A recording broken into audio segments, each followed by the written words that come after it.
The Realme 10 Pro Plus is supposed to be an upgrade to the Realme 9 Pro Plus, but one look at the camera specs and that doesn't seem to be true. That's because the 50 megapixel Sony IMX766, which is a fantastic sensor with OIS, has been replaced by a Samsung HM6 108 megapixel sensor, which is actually inferior in terms of hardware quality. But we're not gonna judge camera performance on the basis of camera specs alone, so let's do a typical Trakin Tech English style camera comparison. And it's been a while since I've done one of those. If you don't know me yet, I'm Ershad, you're watching Trakin Tech English. Let's go. In scenes where there is ample light, both these phones are capable of capturing crisp images with no artificial sharpening. Even if you pixel peep, you cannot tell the difference between the two in terms of detail. They're nearly identical and I was completely surprised. Now, while the Realme 9 Pro Plus's primary camera is pretty good, I wasn't a fan of the color reproduction. It is still problematic with reds turning into warm oranges and generally heightened saturation. The Realme 10 Pro Plus is subdued and slightly better in that regard, which is a step in the right direction. It is only slightly tweaked and only trained eyes will be able to notice the difference between the Realme 9 Pro Plus and 10 Pro Plus color reproduction. That said, the 10 Pro Plus doesn't capture entirely neutral images, but it is better of the two. If you've come this far and if you like the kind of videos that we make, don't forget to hit the subscribe button and the bell icon right next to it to get notified whenever we put out an awesome new tech video. Also, if you like the kind of content that we make, give us a like and maybe even comment below for the sake of the YouTube algorithm. But an actual huge improvement on the Realme 10 Pro Plus is the HDR performance. One look at the samples and you can tell the 10 Pro Plus picks out far more details from the shadows compared to the Realme 9 Pro Plus. Now, when you're shooting friends and family, both the phones do a good job, but the skin tones veer towards warm on the Realme 9 Pro Plus and cool on the Realme 10 Pro Plus. The correct skin tone would have been somewhere in between the two. While HDR performance was good otherwise on the 10 Pro Plus, when you shoot people, it tends to go overboard with the processing, creating that fake unnatural sheen on the face and on the background as well. Moreover, if you pixel peep, you'll notice that it also kills more details than the 9 Pro Plus. And when it comes to portraits, I've never been a fan of that Realme portrait algorithm, to be entirely honest. It looks extremely fake and very software induced. It's bad on the Realme 9 Pro Plus and it's also bad on the Realme 10 Pro Plus, as you can tell. Finally, in low light shots, when the scene is not too dark and there's some amount of light, like in this shot of the balcony, there's barely any difference between the two. But you all know that the IMX766 is more capable in low light, and that is visible in this next shot. Now, this shot was taken indoors with only that lamp illuminating the scene, and you can see a glimpse of,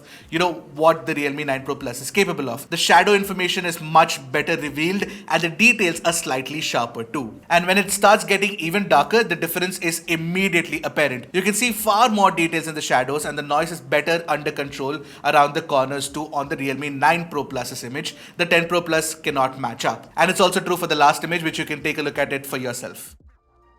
Moving on to the 8 megapixel ultrawides, Realme has made another annoying change on the Realme 10 Pro Plus. The field of view is narrower now compared to the Realme 9 Pro Plus. Both the ultrawides are terrible at maintaining color sans consistency with the primary camera.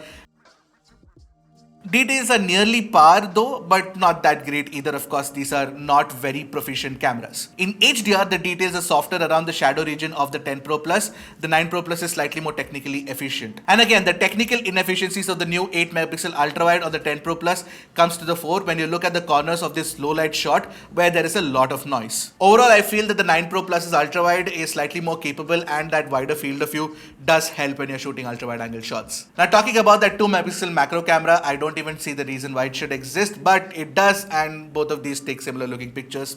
I'm not a fan of it. In selfies, I found it very difficult to differentiate between the two pictures. They look nearly identical in skin tones and details as well. Only thing is that the 10 Pro Plus has a wider attached lens now, and the front camera has been moved to the center now, which makes it easier for you to actually frame your shot. But you can clearly see that the HDR selfies look better on the 9 Pro Plus with far better HDR tuning as well. Also in portraits, edge cutout is slightly better on the 9 Pro Plus. Feels like it blends in with the environment on the rear much better. In low light selfies, when you're using the night mode, they're over-processed on both, but the skin tones are more natural on the 10 Pro Plus. 9 Pro Plus does expose it better, but then again, I'm not a fan of these night mode shots. I'd say that when you're shooting selfies with both these phones, don't use the night mode because there's a lot of artificial processing happening. Just use it as it is capable and ensure that there's some light around you when you're shooting selfies. Now coming to video recording on both these phones, 4K video recording are similar in terms of details and colors, and I noticed that the sound recording although was slightly better on the Realme 10 Pro Plus. But the optical image stabilization helps the 9 Pro Plus stabilize the footage slightly better. Not that that's great to begin with, but it's definitely better than the 10 Pro Plus. What you thought about the picture quality, the sound, the stabilization, all of that in the comment section below. What you thought about the picture quality, the sound, the stabilization, all of that in the comment section below. In 1080p 60 FPS videos, I noticed slightly better exposure on the rear in the 10 Pro Plus sample, but otherwise EIS kicked in on both and they were both equally good footages that could be used for, social media. Front camera video recording is of similar quality on both and EIS causes a jelly effect when walking around with the phones. But sound recording has definitely improved a lot on the Realme 10 Pro Plus compared to the Realme 9 Pro Plus. This is a 1080p 30 FPS video recording from both the front cameras of these phones. This is a 1080p 30 FPS video recording from both the front cameras of these phones.